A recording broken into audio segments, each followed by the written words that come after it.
with these ETFs, you're going to start seeing that liquidity, and 39 basis points is worth every penny for me to have somebody else handling the back office of it and me having exposure to that asset that somebody else can't steal from me. That's on them now.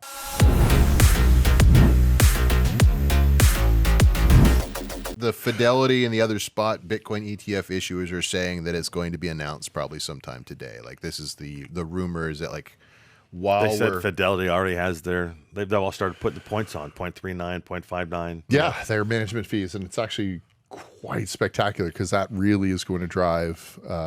There's so many people that are on the sidelines waiting for some big player to come in, and you take a look at GBTC's trading at more or less, I think it's about a 6% discount to, hoping on the heels of this thing passing. Now, to be clear, the discount was as high as the 20s, not too long ago, 28, 29%. Much higher than that during the big dip too. And what happens in financial markets when you see, there's start closing in, you got to close that gap, and that's what's happening. And so I think it's more likely than not. But as I heard yesterday on Bloomberg as well, they did say that they could push it. They could always just push it. There was one piece of contrarian rumor this week that it was going to get pushed like another quarter or something, like March or something. Yeah. But everyone else seems to be fairly certain that we're going to at least hear something today, and that the thing that we're going to hear is the approval. The question is, and this is where the NFA little disclaimer comes in, is everything priced in?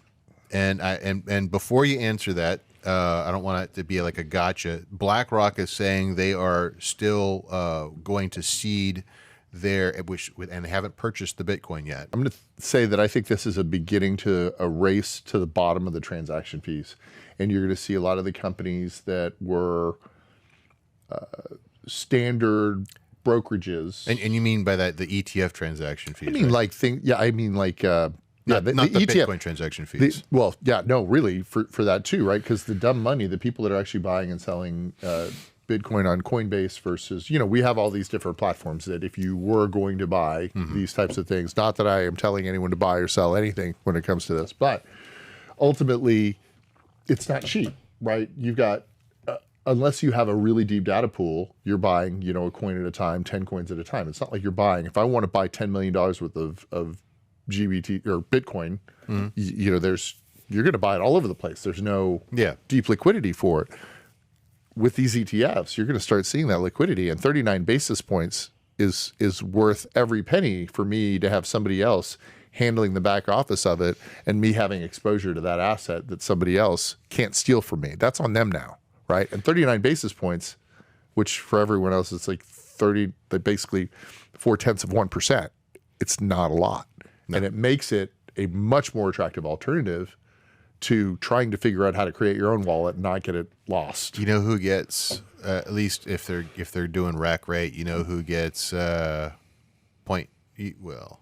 about a quarter of those basis points is Coinbase, because Coinbase is the liquidity provider of choice on record for most of these filings. Right, and you will see places like Sailors, places like MicroStrategy, and you'll see a lot of these people that have these assets that create some type of hypothecation agreement that will allow people to borrow or use theirs as collateral for a fee, which is what you were talking about. Hey, thanks for watching The Merge. We've got a ton more stuff for you to watch on YouTube, on Instagram, on TikTok, everywhere. Check us out.